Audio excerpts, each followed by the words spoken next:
All right, this is where it starts to get good, guys. This is the juicy part, all right? You have to pay attention to the exchange of comments, the exchange of words, all right, and what's being said.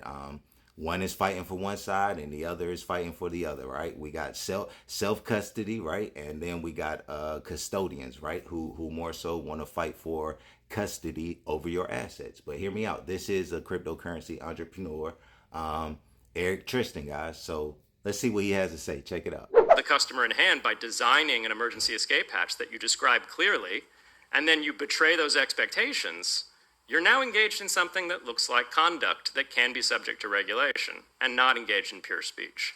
So hopefully I mix those two things together, but. Got it. Eric. Yeah, I worry that this disclosure thing is a bit of one of those good intentions that paves the way to hell. I don't imagine many of you are happy going to a website and clicking on accept all every single time you visit a new website because of GDPR compliance. Does anyone believe that that has improved the human experience? No. How many of you, when you get a new credit card, read through the 15 pages of sometimes capital letters, sometimes bold, sometimes small print, to make sure that you have read all of the regulated disclosures provided by the credit card company? You don't. These things have a way of snowballing, and a much more reasonable, civil, freedom-oriented way to handle this stuff is through the notion of fraud.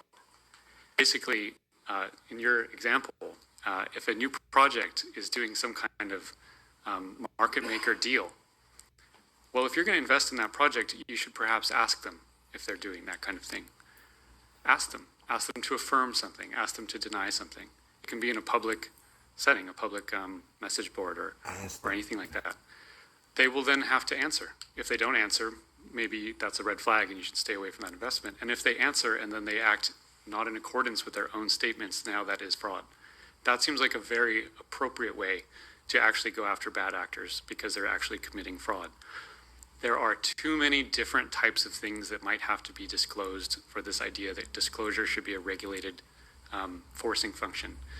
It sounds good, and it's going to lead to the experience of DeFi and crypto getting much worse. And I think now is probably the time to not tread down that road. Why doesn't requiring Apple to do